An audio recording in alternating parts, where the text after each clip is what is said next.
अब इस माया को जो पार कर जाएगा वो दोबारा जन्म तो नहीं लेगा, वो तो एक में एक हो गया, है ना। जो पार नहीं करता, स्वपन नर बन के, हम स्वपन नर हैं सारे, है ना। हम स्वपन नर बन के रहते रहेंगे तो हम चिरंजीवी हो जाएंगे। अब हम आगे कर रहे हैं। वास्तव में अविद्या की विचित्र महिमा है। एक काल विच्छेद कर स्वपन सृष्टि की उत्पत्ति होती है। निद्रा रूप अविद्या के अभाव से एक काल विच्छेद कर ही निराश होता है। अब क्या कह रही हैं? अविद्या की विचित्र महिमा है। अब अविद्या मतलब अज्ञान। अब ये हमारा स्वप्न का चल रहा है। निद्रा रूप अविद्या के अभाव से एक काल विच्छेद कर स्वपन सृष्टि की उत्पत्ति होती है। अब हम सोए तो पड़े हैं अपने बेड पे, ठीक है। अब एक काल विच्छेद करके, अब जो जिस काल में हम सो रहे हैं उसका विच्छेद हो गया। अंधेरा है कमरे के अंदर, है ना। अब स्वप्न के अंदर हम दिन में घूम रहे हैं, हाँ, एक काल विच्छेद हो गया। अब एक काल विच्छेद कर स्वपन सृष्टि उत्पत्ति हुई, स्वपन सृष्टि की उत्पत्ति हुई। अब जो ये स्वपन सृष्टि की उत्पत्ति हुई, कैसे हुई? अविद्या से। अविद्या से मैंने क्या का क्या बना दिया। अब वास्तव में तो मैं बिस्तर पे हूँ, अपने बेड पे हूँ, पर वहाँ ना होकर अविद्या के कारण मैं कहाँ पहुँच गई? बाग बगीचे में पहुँच गई। अब वो जो बाग बगीचे थे मैंने उसी काल में थोड़ी उगाए थे। या फिर हम देखें, हम स्वप्न के अंदर जैसे जागृत अवस्था में शुरू से हम एक पौधा लगाते हैं, स्वप्न में वैसे नहीं होता। वो बना बनाया मिल जाता है हमें, पता नहीं कहाँ से, कब, कैसे, पर मैं उस वस्तु का उपयोग भी कर रही हूँ स्वप्न के अंदर। तो ये एक काल विच्छेद करके स्वप्न सृष्टि की उत्पत्ति हुई। अब यही तुलना हम जागृत अवस्था में करें। एक काल विच्छेद करके हमने भी जागृत स्वप्न सृष्टि की उत्पत्ति कर दी। अब ये कैसे कर दी मैंने? अब देखो, अब पुत्र पैदा हुआ। अब पुत्र पैदा हुआ, साथ के साथ हिंदी कुआर हो से, है ना, मेरी सेवा कर से, है ना, मैं आराम नाल मंजे ते बैठे रोटी हो सा। अभी वो कुछ बना नहीं, कुछ हुआ नहीं, अभी उत्पत्ति हुई है उसकी, वो भी छोटा सा है ना। और सारा कुछ आगे घूम रहा है। वो ये क्या है? अविद्या। अब मान लो वो सेवा ना करे, है ना, या बेटा ही बाहर चला जाए, फिर ये अविद्या की उत्पत्ति कर दी। अब इस अविद्या के कारण ही हम सारे दुखी हैं। क्यों? क्योंकि हम अपने मन के, मन के भावों से हमने कितना कुछ बना दिया। अब ये जितना बनाया अविद्या के कारण हुआ। वो जो नींद स्वप्न देखा था वो निद्रा के कारण था। निद्रा रूप अविद्या के अभाव से एक काल विच्छेद कर ही निराश होता है। कहो चिरंजीवी और अचिरंजीवी कौन हुआ? अब चिरंजीवी वही है जो अविद्या में ग्रस्त है, और अचिरंजीवी जो स्वरूप में है। परंतु किसी स्वप्न सृष्टि में किसी स्वप्न नर को तो युगों की तथा कल्पों की पंक्ति प्रतीत होती है, और किसी को उसी काल में 4 घटिका ही व्यतीत होते हैं, है ना। ये स्वप्न सबके अलग अलग हैं। किसी को तो लगता है कि बहुत काल बीत गए, बचपन, जवानी, बुढ़ापा सारा उसने देख लिया, और किसी का अभी एक पल ही बीता होता है, और जबकि वो स्वप्न के अंदर आधा घंटा सो चुका होता है। किसी को उसी क्षणिक ही प्रतीत होता है, किसी को वही काल चित्त विशेष होने वाले स्वप्न में अनंत योजनों सहित अनंत ब्रह्मांड प्रतीत होते हैं। जैसे योग विशिष्ट में हमने पढ़ा था ना, वो देवी को देवी लेके जाती है, उसको अपनी सृष्टि में दिखाई देते हैं, वो सारे उसके बच्चे भी खेल रही हैं, है ना।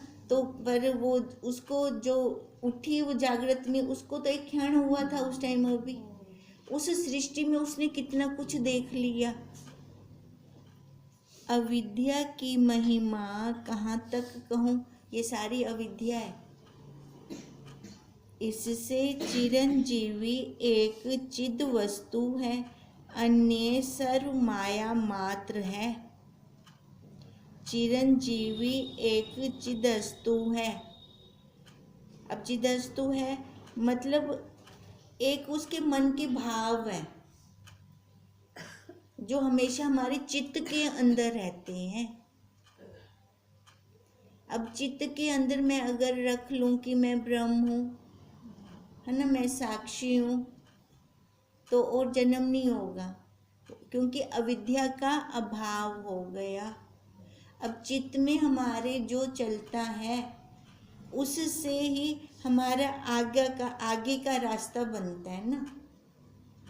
शरीर तो यहाँ खत्म हो गया, पर वो जीव, वो अंतःकरण तो निरोल होके गया।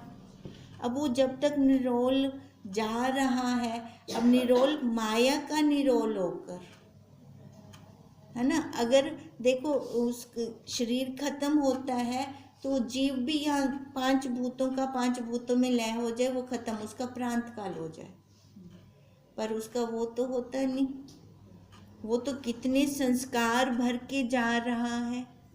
अब वो संस्कार जो लेकर जा रहा है, आगे की गति भी तो उसकी वैसी होगी, तो इसलिए उसको चिरंजीवी कहा। अन्य सर्व माया मात्र है, यह कह कागभूषणी चुप हो गए। अब वो चिरंजीवी एक चित्त के अंदर है कि वो अपने आप में सिमट जाए। अगर वो नहीं सिमटता तो वो युगों युगों तक चलता रहता है। तो ये सारा माया का खेल है, इसके अलावा और कुछ नहीं है। आगे लोमश ऋषि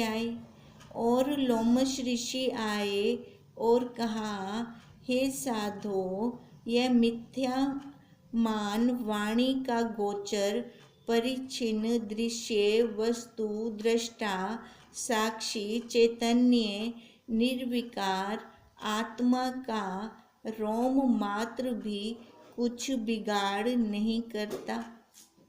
अब जो भी ये दृश्य है ना, ये मन वाणी का ही है, बस यहीं तक है। और ये परिच्छिन्न है ना, एक काल में है दृश्य। अभी हम घर से आए हैं तो अपने पहले वाला जो दृश्य देखा है ना, कहाँ गया, बस एक काल तक था। अब वो परिच्छिन्न दृश्य जो ये है दृष्टा साक्षी चैतन्य, इसका कोई बिगाड़ नहीं कर सकता। क्यों? क्योंकि उस दृश्य का अपना कोई वजूद नहीं है। दृष्टा जो साक्षी, अब वही बता रहे हैं ना पहले वाले काल में क्या हुआ था, वो दृश्य बता रहा है क्या? नहीं, दृश्य नहीं बता रहा। कहते वो दृश्य इस साक्षी का कोई रोम मात्र भी बिगाड़ नहीं करता। जैसे पृथ्वी, अप, तेज, वायु तथा तिनके कार्य आकाश में स्थित हुए आप अपना व्यवहार करते हुए भी आकाश का किंचित मात्र भी बिगाड़ नहीं कर सकते। आकाश के अंदर हैं वो चारों तत्व। अब नियति ने इनको भी अपना अपना काम दे रखा है, आकाश को भी अपना दे रखा है ना। आकाश को क्या काम दिया है? तो सबको ही अवकाश दे, है ना। अब जब ये सारी चीज उस आकाश के अंदर हैं तो आकाश का कुछ नहीं बिगड़ता। ऐसे ही ये सारा कुछ उस साक्षी के अंदर है, तो उस साक्षी का कैसे कुछ बिगड़ सकता है? तो उसका भी नहीं बिगड़ता। तो बिगड़ता उसका नहीं है जो सत्य होता है। तो सत्य तो वही है जो पिंडे सो ब्रह्मिंडे। जो इस पिंड के अंदर एक सत्य है, उसकी वजह से मैं जान पा रही हूँ बाहर के सत्य को, है ना, उसकी वजह से ही जान रही हैं। अगर इसके अंदर सत्य ना होता तो फिर हम बाहर वाले सत्य को भी नहीं जान सकते। तो इसका क्या मतलब है? वो जो साक्षी चैतन्य है वही सर्वव्यापक है और वही मैं हूँ। ये नाम रूप आकार नहीं हूँ मैं वही सर्वव्यापक हूँ। वही आकाश का वो किंचित मात्र भी बिगाड़ नहीं कर सकते। तैसे सर्वदेह इंद्रिय मान आदिकों के व्यवहार में साक्षी आत्मा निर्विकार रहता है। अब देखो, साक्षी बनिया रहा वो बस हर कम दा जड़ा मर्जी काम करके नो, पर हस्तक्षेप नहीं करता। अब जो ये साक्षी बना हुआ है तो अंत समय में वैसे इसकी पट्टी चला देता है, भी तो ये काम कितने आने। कहते हैं ना, वो जो देह का त्याग कर रहा है उसके आगे सारी रील घूम जाती है। अब उसके इंद्रियों में तो बल नहीं है, अब ये रील घूमेगी कैसे? तो जो साक्षी रहा उसने रील घुमा दी, क्योंकि करदाता वास्तविक वो ही पे ना, है ना। ये जड़ शरीर तो हुंदा इशारा मात्र है, बस इशारा पेंदे ता ये काम शुरू कर देंदा है। अब वही इंद्रिय मन आदिकों के व्यवहार का साक्षी है ना। अब उस साक्षी को नाम क्या दिया हमने? आत्मा। उसको हमने नाम दिया आत्मा।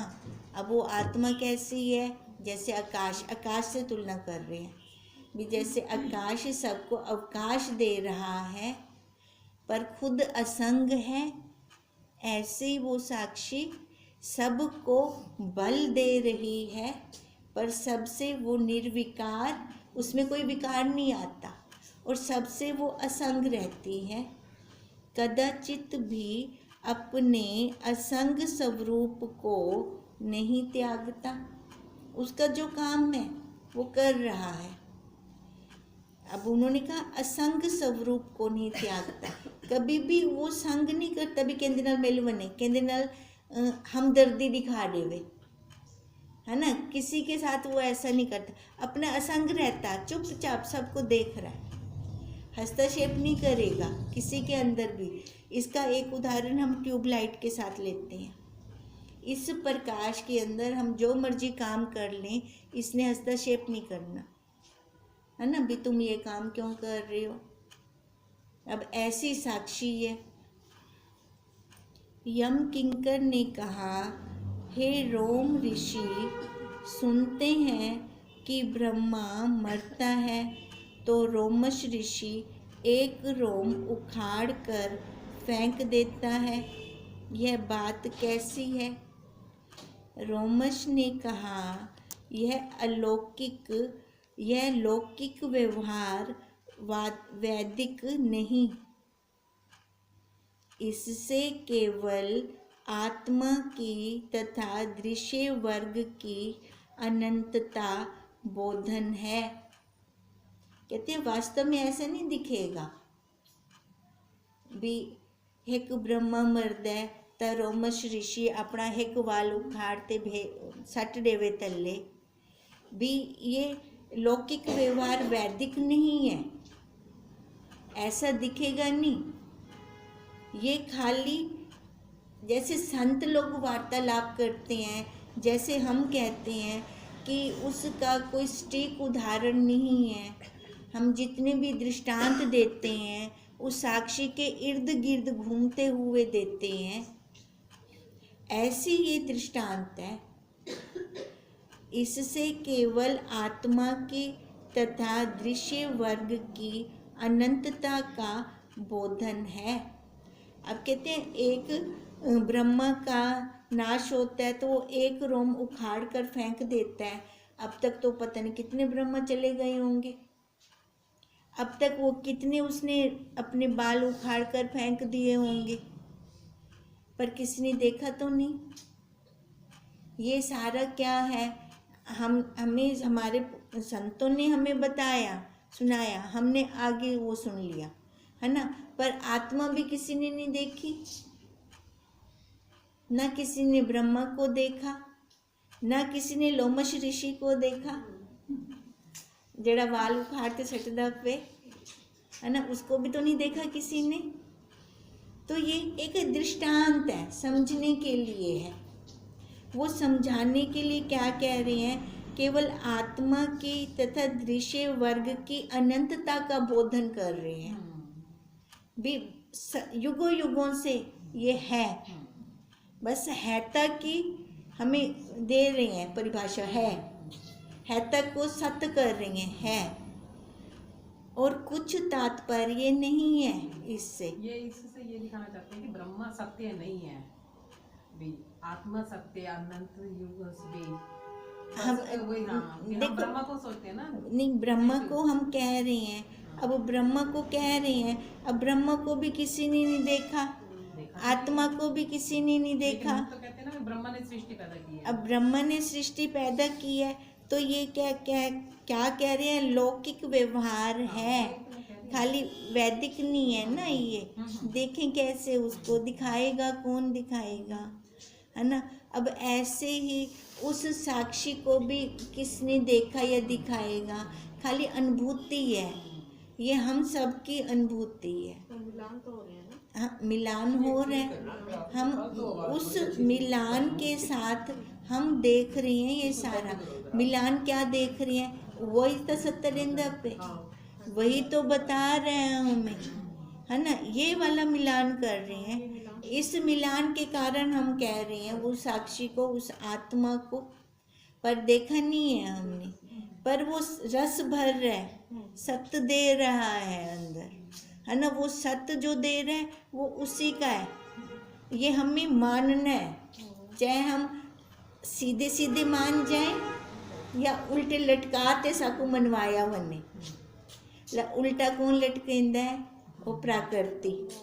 अगर सीधा मन वेंदो तो कल्याण थी वेंदा है, अगर सीधा नहीं मनदे तो उल्टा लटकवाते मनेंदी है ना। वलावी तो मंदू ना, हाँ जन्म जन्म थींदा पे ना उल्टे लटकींदो वला आपा गर्भ विच वला मंदू आपा, है ना। इन्ना चंगा हुण आराम नाल क्यों ना मन कीनू। अब यही बात हो रही है, ये खाली अनंतता का बोधन है और कोई तात्पर्य नहीं है। हे साधो, जैसे तुच्छ आयु वाले जीव सदा जीवने की इच्छा रखते हैं, जीने से तृप्त होते नहीं। अब किसी संसारी के साथ बैठ जाओ तो वो कभी नहीं कहेगा कि मैं मरा, है ना। चाहे जितना मर्जी बीमार क्यों ना होवे, शरीर तो लाचार क्यों ना होवे, उसके अंदर ये भाव कभी नहीं आएगा कि देह का त्याग हो जाए।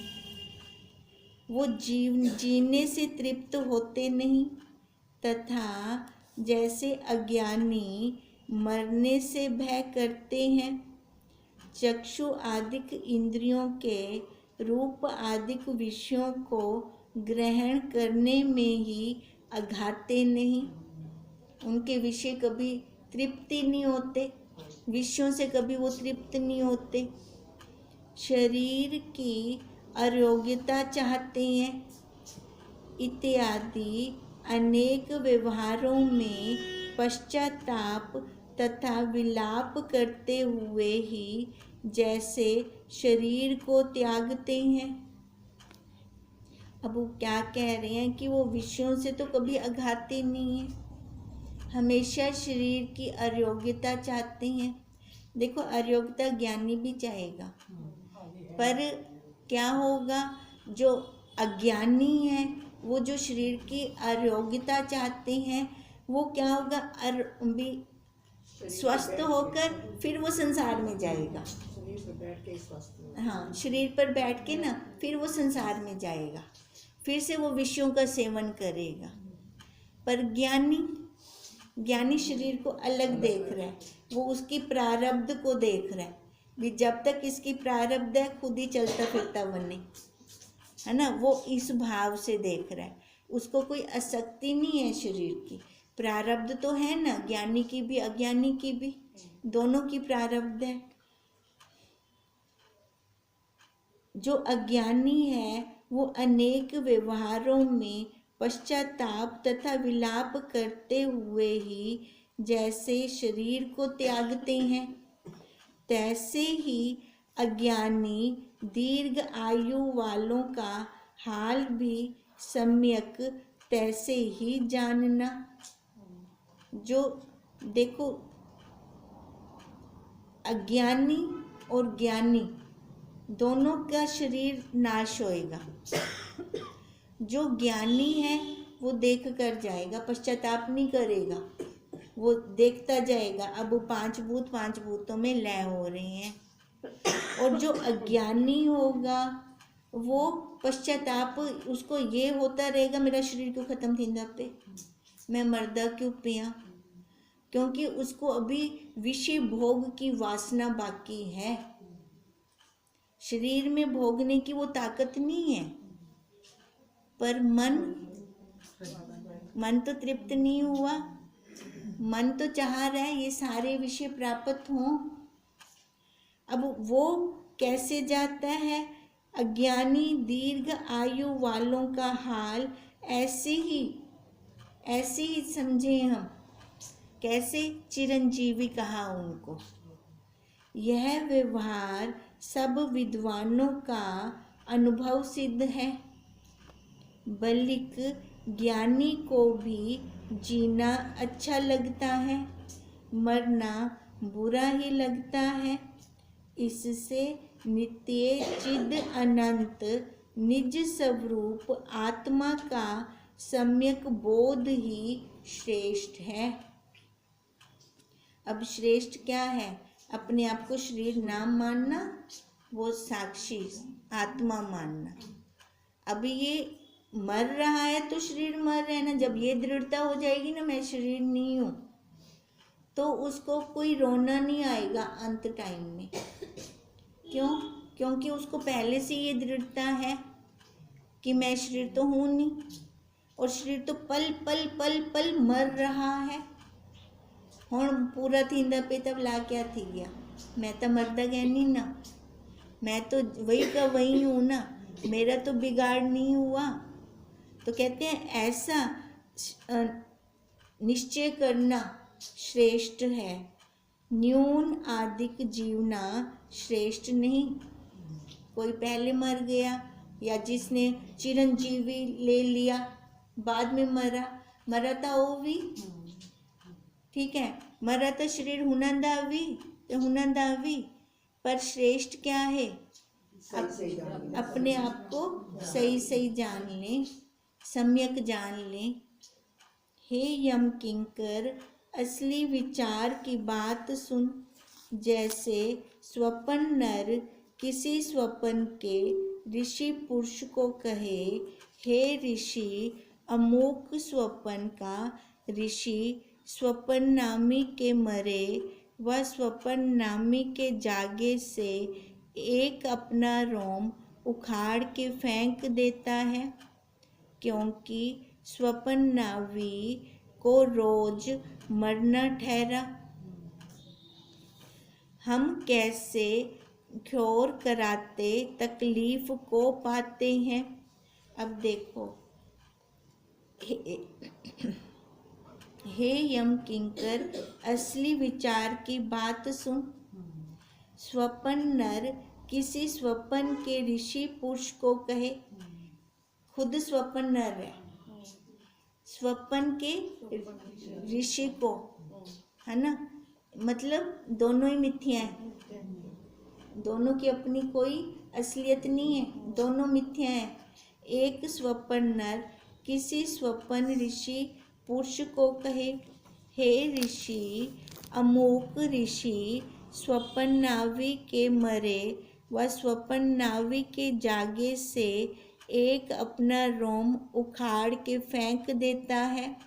अब दोनों आपस में वार्तालाप कर रहे हैं। तो सारे मिथ्या है मिथ्या, सारे ठीक है, उखाड़ कर फेंक देता है, क्योंकि स्वपन्नावी को रोज मरना ठहरा, है ना।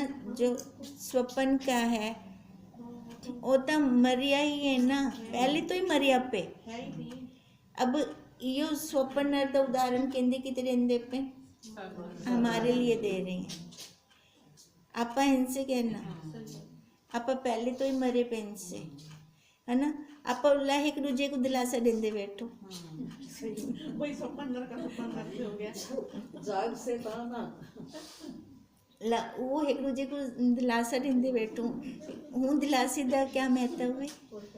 आप मरे हुए भी खुद दिलासा दिलाते हैं। हाँ, कोई है फायदा? कोई फायदा क्या नहीं। हम कैसे और क्योर कराते तकलीफ को पाते हैं ना, खुद भी तो आप तकलीफ है इनसे लबे को जो आप दिलासा देंदे बैठो हुंदा आप दिलासा नाल हुंदा क्या थी वैसे वो जो थी से अपना खुद दा भरोसा क्या नहीं। समझ नहीं आ रही बिल्कुल ही। मरे चाहे जीवे का मतलब क्या है? मरे चाहे जीवे